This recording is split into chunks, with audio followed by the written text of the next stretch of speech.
চীন এই দেশটি সম্পর্কে বহির্বিশ্ব কিচ্ছু জানে না। এই দেশের ভেতরে কি চলছে, সে দেশের প্রশাসন, সরকার সাধারণ নাগরিকদের ওপর কি কি আইন চাপাচ্ছে তা আমরা কেউ জানি না, এবং সেখানে এক্স্যাক্ট পরিস্থিতি কি সে বিষয়ে সম্যক ধারণা চীন বাদে বা চীনা সরকার বাদে আর কারোর জানার কোনো রাস্তাই নেই। হ্যালো ভিউয়ার্স, আজকে চীনের অদ্ভুত এক আইন সম্পর্কে আপনাদের অবগত করব, যে আইনের দ্বারা প্রতারকরা সেখানে লক্ষ লক্ষ কোটি কোটি টাকা রোজগার করছে এবং সৎ সজ্জন মানুষ, ভালো মনের মানুষ, তারা প্রতি পদে পদে তাদেরকে বিপর্যস্ত হতে হচ্ছে, হেনস্থা হতে হচ্ছে এবং আর্থিক ক্ষতির সম্মুখীন হতে হচ্ছে। আপনারা পুরো ভিডিওটি স্কিপ না করে শেষ পর্যন্ত দেখবেন। নানান ইন্টারেস্টিং ফ্যাক্টস আপনারা এই ভিডিও থেকে জানতে পারবেন। তার জন্য কি করতে হবে? লাইক, কমেন্ট, শেয়ার করতে হবে অবশ্যই, এবং সবার আগে যেটা করতে হবে সেটা সাবস্ক্রাইব করে নিতে হবে আজ তাক বাংলার ইউটিউব চ্যানেলটি। বেল বাটন প্রেস করলে তাহলে নোটিফিকেশন পেতে পারবেন এই ধরনের বিভিন্ন খবরের আপডেটের। আরও একটি বিষয়, আজ তাক বাংলার হোয়াটসঅ্যাপ চ্যানেল আপনারা জানেন, সেই হোয়াটসঅ্যাপ চ্যানেলটি ফলো করুন এবং একই জায়গায় বিভিন্ন খবরের আপডেট আপনারা একই সময় পেতে থাকুন।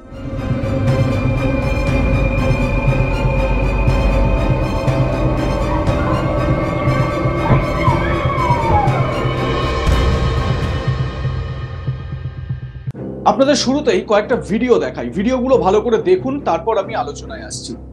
এই যে ভিডিওগুলো দেখছেন, দেখুন কিভাবে এক একজন মানুষ রাস্তায় লুটোপুটি খাচ্ছে, একজনের সঙ্গে একজনের ঝগড়া হচ্ছে, হঠাৎ একজন মানুষ তিনি রাস্তায় শুয়ে পড়লেন, পাশে আরেকজন মহিলাকে দেখা যাচ্ছে তিনিও রাস্তায় লুটিয়ে পড়লেন। কি হচ্ছে এসব? এটা কি নতুন কোনো ভাইরাসের ইঙ্গিত? চীনে নতুন কোনো ভাইরাস ডেভেলপ করছে?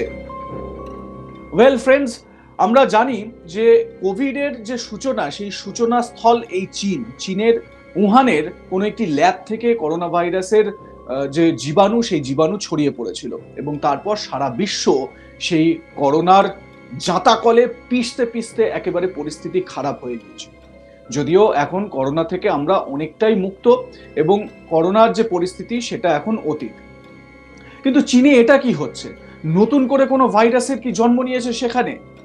দেখুন, যদি আমি বলি যে এটা এক প্রকার এক মানসিক ভাইরাস এবং যেই ভাইরাসটা তৈরি করেছে চীনের আইনসভা, তাহলে কি বলবেন? আগে হ্যাঁ, চীনের এমন এক আইন, যে আইনের জন্য এই ধরনের পরিস্থিতি তৈরি হচ্ছে। চীনের বিভিন্ন রাস্তায় জায়গায় জায়গায় এই ধরনের ছবি দেখা যায়। কোনো সময় দেখা যাচ্ছে মানুষ তারা দৌড়ে দৌড়ে ছুটে আসছেন, সামনে কোনো গাড়ি রয়েছে, সেই গাড়ির ওপর তারা ছুটে ঝাঁপ দিলেন, তারপর রাস্তায় লুটিয়ে পড়লেন। তারা কি আত্মহত্যা করার চেষ্টা করছেন? আগে না, আত্মহত্যা তারা করতে চাইছেন না, তবে এর নেপথ্যে গভীর এক প্রতারণার ছক কাজ করছে। কি সেই ছক? আজকের ভিডিওতে আমি সেটাই আপনাদের সামনে তুলে ধরার চেষ্টা করব। চীন সম্পর্কে সেভাবে কিছুই জানতে পারা যায় না, এবং চীনের যে জিডিপি, চীন অর্থনৈতিকভাবে ভীষণই একটা উন্নত একটা জায়গায় রয়েছে, এরকমটাই দাবি করা হয়ে থাকে। তো সেই সংক্রান্ত একটি ভিডিও আমি শেয়ার করেছিলাম বেশ কয়েকদিন আগে, সেই ভিডিওটি আপনারা ফলো করতে পারেন, সেই ভিডিওটি আপনারা আই বাটনে ক্লিক করে দেখে নিতে পারেন। চীন কিভাবে এই উন্নতির শিখরে পৌঁছলো বা উন্নত দেশ হলো, সেই বিষয়টাও আপনারা জানতে পারবেন আমার সেই ভিডিওর মাধ্যমে।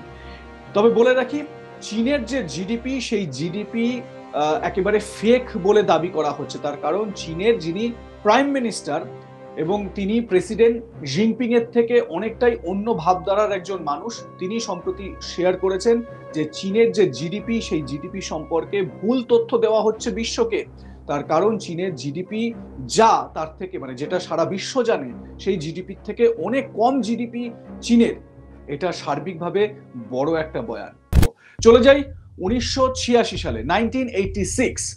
সেই সময় চীনা সরকার একটি আইন তারা লাগু করে। সেই আইনটির নাম হচ্ছে GPCL, general principles of civil law. বলে রাখি, এই আইনটি জার্মানির থেকে তারা গ্রহণ করেন এবং জার্মানির থেকে গ্রহণ করে তারা তাদের দেশে, মানে চীনে তারা সেটাকে ইমপ্লিমেন্ট করে। তো এই জিপিসিএল লটা কি?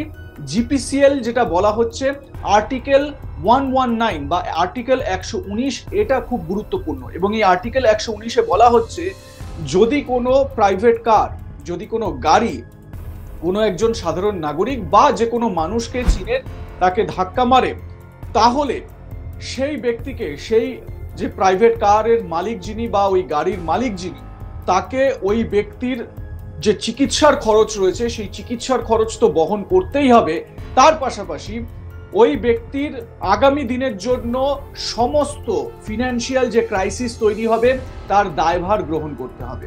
অর্থাৎ এক কথায় বলতে গেলে যেই ব্যক্তি দুর্ঘটনাগ্রস্ত হয়েছেন তার সার্বিক ক্ষতিপূরণের দিকটি নিতে হবে, এমনকি মাসোহারাও দিতে হতে পারে, এই রকম একটা কথা উল্লেখ রয়েছে। এবার আপনারা ভাববেন যে এটা তো খুব ভালো একটা আইন, রাস্তাঘাটে তো কত এরকম দুর্ঘটনা ঘটে যাচ্ছে এবং যার জন্য যারা অসহায় মানুষ, যাদের দুর্ঘটনা ঘটছে, তাদের পরিবারে তো একটা বিপর্যয় নেমে আসছে। তাহলে যদি সেই গাড়ির মালিক বা সেই গাড়িতে যিনি অ্যাক্সিডেন্টটা করেছেন তিনি যদি এই ক্ষতিপূরণটা দেন, তাহলে ক্ষতির কি আছে?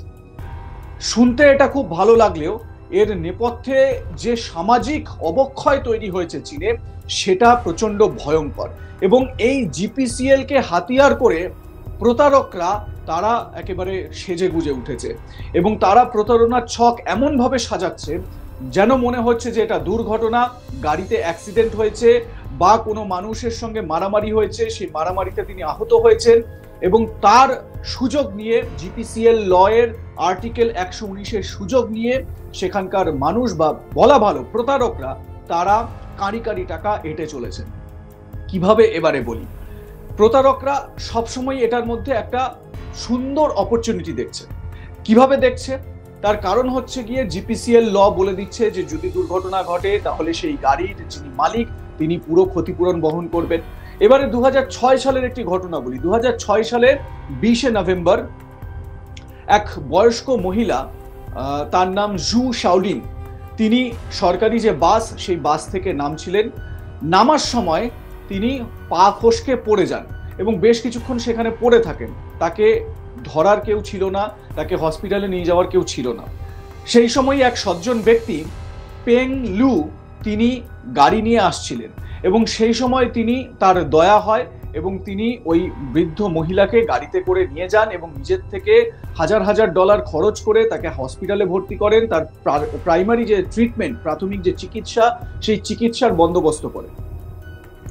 কিন্তু ওই মহিলা এই যে বিষয়টা, ওই পেং লুয়ের যে সদ্ভাব, তার যে সততা, তার ব্যবহার করলেন এবং ব্যবহার করে মানে তার একটা সদ্ব্যবহার করলেন বলা ভালো।